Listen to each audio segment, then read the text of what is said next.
Innal hamdalillah nahmaduhu wa nasta'inuhu wa nastaghfiruh wa na'udzu billahi min shururi anfusina wa min sayyiati a'malina. May yahdihillahu fala mudilla lahu wa may yudlil fala hadiya lahu. Asyhadu an la ilaha illallah wahdahu la syarika lahu wa asyhadu anna Muhammadan abduhu wa rasuluhu la nabiyya ba'dahu. Allahumma sholli ala Muhammad wa ala alihi wa sahbihi wa man tabi'ahu huda bi ihsan ila yaumiddin. Jamaah salat Isya dan salat tarawih yang mudah-mudahan dirahmati oleh Allah Subhanahu wa taala. Pertama-tama marilah kita panjatkan puja dan puji syukur kepada Allah dengan sebesar-besarnya pujian, yang mana hingga saat ini Allah banyak masih banyak memberikan segala anugerah kepada kita semua, yaitu anugerah berupa nikmat Islam, iman, sehat walafiat, dan juga umur panjang. Hingga saat ini kita masih diberi kesempatan oleh Allah Subhanahu wa taala untuk tetap berada di dalam bulan suci Ramadan dalam rangka terus istiqomah menjalankan ibadah-ibadah yang Allah perintahkan kepada kita. Mudah-mudahan Allah memberikan ganjaran pahala yang besar kepada kita semua. Dan tidak lupa pula marilah kita mohonkan kepada Allah agar salawat dan salam dilimpahkan kepada Nabi Muhammad SAW beserta keluarga, sahabat, dan para pengikutnya. Dan mudah-mudahan kita termasuk pengikut beliau yang setia sampai akhir zaman. Jamaah salat Isya dan salat tarawih mudah-mudahan dirahmati oleh Allah Subhanahu wa taala. Alhamdulillah, kita sudah berada di 10 hari terakhir Ramadan, atau bisa disebut juga dengan malam Lailatul Qadar. Sangat banyak keistimewaan malam Lailatul Qadar. Tetapi saya tidak membahas tentang keistimewaan Lailatul Qadar.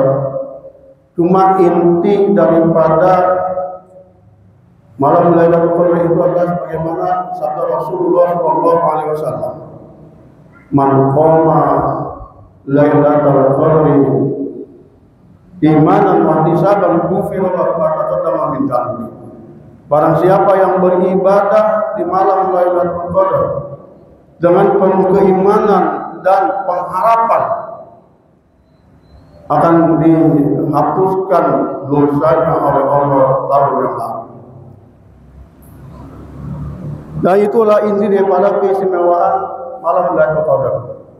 Tetapi malam hari ini saya ingin menyampaikan tentang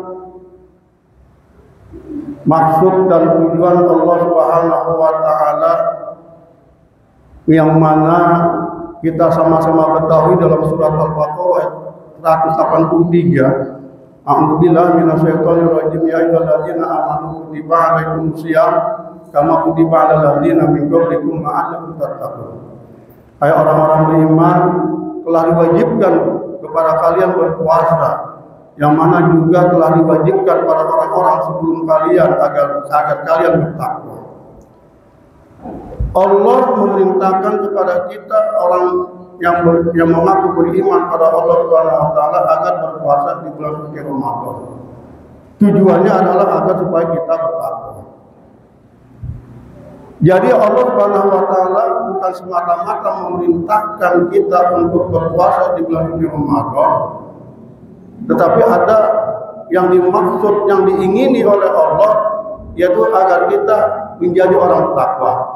Di sini adanya at-taghyir, perubahan, yaitu mencetak, mentarbiyah kita, mendidik kita melalui puasa Ramadan beserta rangkaian-rangkaian ibadah yang lainnya seperti sholat tarawih, tadarus Quran, zikrullah.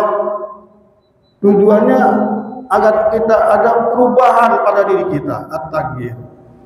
Dari yang dulu di luar Ramadan mungkin kita sholatnya masih malas-malesan, sholatnya masih ogah-ogahan, baca Qur'annya ya, cuma seminggu sekali, nggak tiap hari baca Qur'annya, dan itu pula yang dibaca malam Jumat doang, Yasin doang.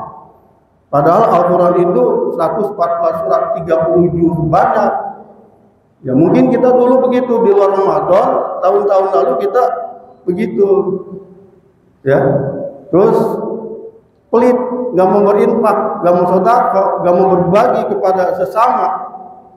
Nah, ketika momentum Ramadan dengan melalui perintah Allah berpuasa dengan serangkaian ibadah yang lainnya, tujuan Allah untuk mentarbiyah kita, mendidik kita supaya kita ini ada perubahan. Perubahan ini sangat penting. Kenapa? Karena at-taghyir pada perubahan itu adalah pertama alamatul hayah, sebagai tanda kehidupan. Ada kelahiran, remaja, bayi, remaja, dewasa, itu ada perubahan. Kalau kehidupan nggak ada perubahan, berarti kematian. Kalau kita mengaku masih hidup, kalau gini-gini aja nggak ada perubahan, dari dulu sampai sekarang sholatnya masih belentang-belentong, baca Qur'annya masih seminggu sekali, seperti orang mati, nggak ada perubahan. Kedua, pentingnya at-taghyir perubahan itu adalah sajiah alamiah, merupakan watak daripada alam itu sendiri. Ada pagi, siang, sore, malam. Ada cuaca dingin, panas, dan panas dingin. Sekarang nih cuaca kita cuaca panas dingin, sebentar panas, sebentar dingin, sebentar panas, sebentar. Jadi barang kita panas dingin mulu. Ya, itu adalah pentingnya perubahan. Yang ketiga, di balik perubahan itu ada ar-raja, harapan.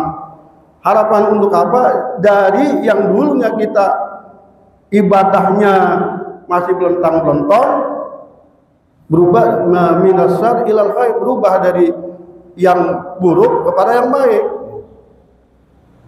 Lalu siapakah yang bisa merubah diri kita dari yang buruk kepada yang baik?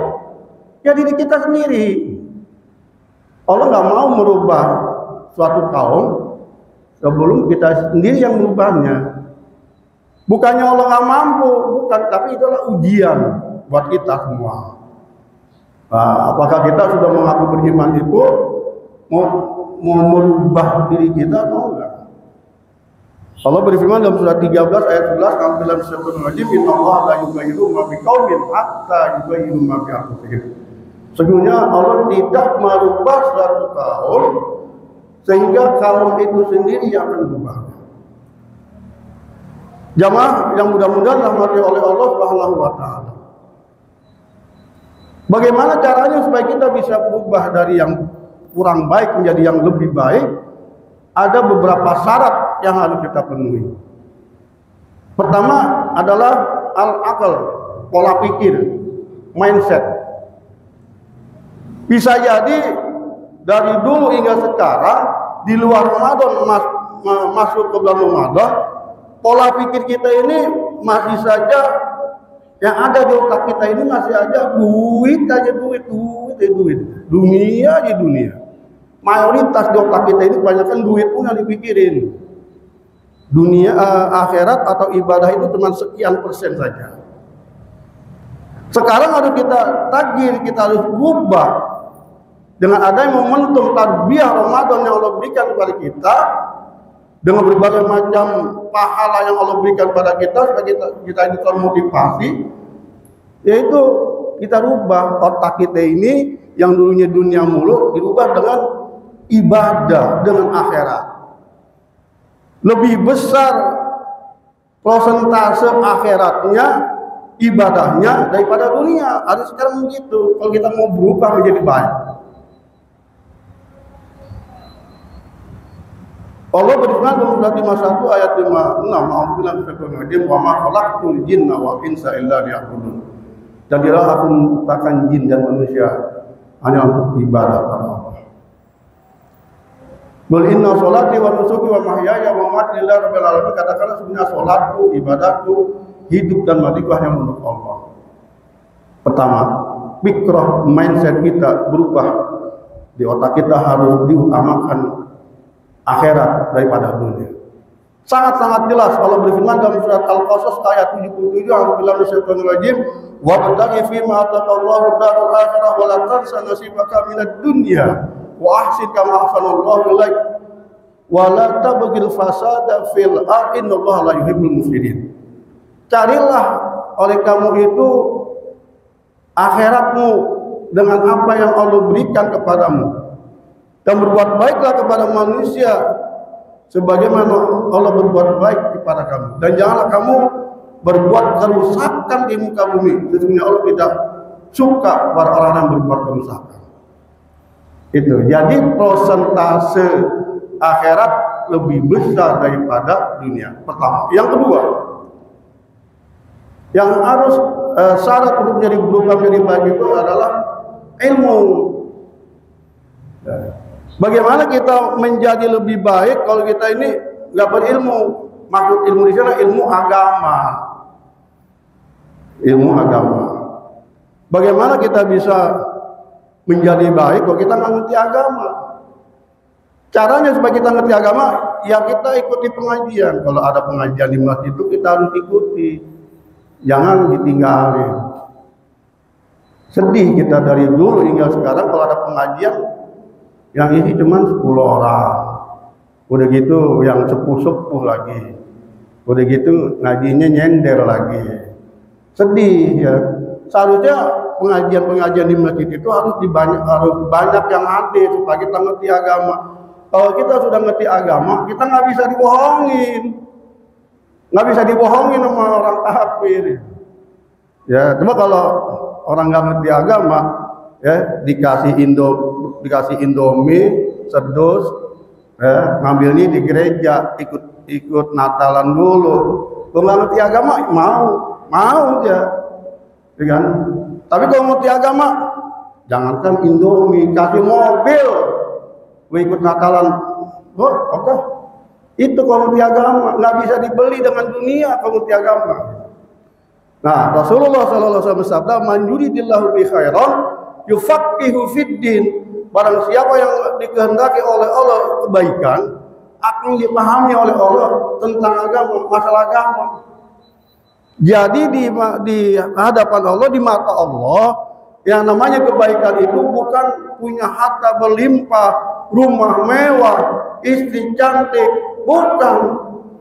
Tetapi yang dimaksud oleh Allah kebaikan itu adalah ngerti agama. Ya. Jadi nggak bisa dibohongi kalau kita ngerti agama. Apa saja yang Allah perintahkan kepada kita, walaupun berat rasanya kita jalanin. Ya. Berpuasa di siang hari selama 1 bulan penuh, ya itu luar biasa godaannya. Ya, yang bikin kuat apanya coba?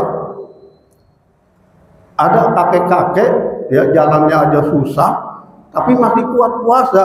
Apanya yang bikin kuat? Imannya. Iman kuat, niatnya mantap, walaupun banyak ujian cobaan, tetap tegar. Tapi sebaliknya walaupun masih muda, masih segar, imannya lemah, niatnya lemah, ya udah, nggak puasa-puasa. Nah itu ilmu. Kenapa dia beriman? Ilmu. Gak mungkin dia beriman tanpa ilmu. Ngaji yang rajin. Syarat. Terus yang ketiga, syarat untuk berubah menjadi baik yang ketiga adalah al-amal. Ya, kita application. Kita harus realisasi. Kalau kita sudah bertahun-tahun ngaji, kita paham, kita ngerti, kita amalin. Jangan cuma nempel di otak doang. Banyak orang pasar kita tegur, ini kok bulan puasa ngerokok. Ya gue tahu bulan puasa itu wajib, nggak puasa dosa. Dia tahu ilmunya, tapi dia nggak puasa. Itu salah besar. Banyak orang tahu ilmunya, Tapi ketika ada panggilan sholat tarawih malah nongkrong di warung-warung, kita tegur. Saya ngerti, ya. Sholat ini pahalanya gede, paham, wah banyak itu pakai keluar dalil-dalil, tapi nggak diaplikasi. Allah amat murka. Allah berfirman dalam surat 61 ayat 2 dan 3, A'udzubillahi ya ayyuhalladzina amanu lima taquluna ma la taf'alun kabura maqtan indallahi an taqulu ma la taf'alun. Hai orang-orang beriman, kenapa kamu mengatakan sesuatu yang tidak kamu kerjakan? Allah amat murka bagi kepada orang-orang yang mengatakan sesuatu tapi tidak dikerjain. Ya, tahu ilmunya tapi nggak dikerjain. Itu Allah amat murka tuh. Ya, tahu ilmunya nggak dikerjain, Allah amat murka. Apalagi nggak ngerti gitu. Udah nggak ngerti, so ngerti lagi. Nah, parah itu. Terus selanjutnya, yang keempat, untuk kita menjadi perubahan menjadi bagian khitatul istirodiyah, program unggulan, ibadah unggulan, strategic plan. Jadi program unggulan. Jadi di bulan suci Ramadan ini silent proyeknya itu adalah berpuasa di bulan suci Ramadan. Ya, jadi maskotnya ibadah bulan suci Ramadan adalah berpuasa di siang hari selama 1 bulan di bulan Ramadan. Itu maskot program unggulan, ibadah unggulan. Rasulullah SAW bersabda, kullu amali ibni Adam yudha'aful hasana ila asri amsalih ila asri amsalihah ila 700 dhifin. Allah azza wa jalla illa shaum fa innahu li wa ana ajzi bih. Setiap anak Bani Adam yudha'aful hasana akan dilipat gandakan pahalanya oleh Allah asru amsalihah 10 kebaikan ila 700 dhifin sampai 700 kali lipat. Illa kalau Allah azza wa jalla berfirman Allah Subhanahu wa taala illa shaum kecuali puasa. Berarti puasa itu lebih besar pahalanya. Fa innahu li, karena puasa itu adalah milikku kata Allah. Wa ana ajzi bi, aku langsung yang beri ganjaran pahala padanya. Jadi sangat-sangat prioritas unggulan. Makanya kita harus benar-benar tuh berpuasanya tuh. Ya, dengan berusaha untuk meninggalkan perbuatan-perbuatan yang bikin rusak, bikin rusak ibadah puasanya. Ninggalin omong-omongan kotor, ninggalin bertengkar, ninggalin perbuatan maksiat. Ya, kita berusaha untuk maksimal meninggalkan perbuatan-perbuatan yang menciderai nilai puasa. Terus selanjutnya yang kelima. Yang kelima selanjutnya adalah al-istiqomah.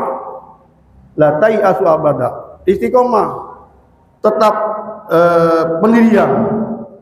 Dari awal Ramadan hingga akhir Ramadan tetap istiqomah, tetap semangat, tetap hadir sholat tarawih, tetap rajin baca Qur'annya, tetap rajin sedekahnya.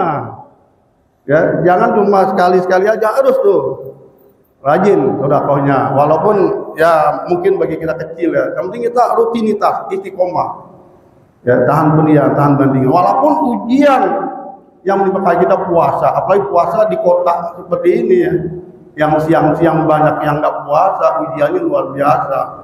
Kalau di kampung masih sepi ya, kalau siang juga sepi. Kalau di kota tuh, apalagi di Tanah Abang, pasar ya, pagi-pagi udah buka makanan. Ini luar biasa. Kita harus istiqomah, jangan sampai kendor.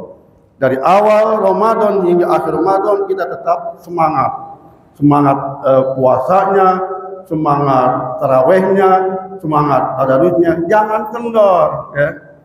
Jangan sampai ada maju shopnya gitu, bukan maju kualitasnya, syukur-syukur maju kualitasnya. Nah, ini tinggal sisa berapa hari, kita manfaatin sebaik-baiknya supaya kita mendapat gelar takwa kepada Allah Subhanahu wa taala. Allah berfirman dalam surat Al-Fatihah 30, "Alhamdulillah syukur innal ladzina qalu rabbuna Allah tsumma istaqamu tatanazzalu 'alaihim malaikah alla takhafu wa la tahzanu wa abshiru bil jannati allati kuntum tu'adun."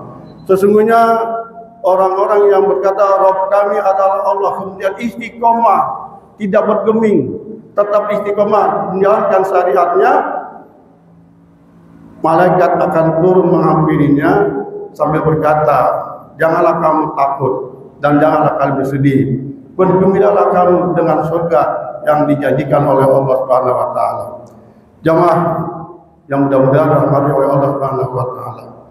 Demikian yang sedikit saya bisa sampaikan, mudah-mudahan bermanfaat buat kita semua.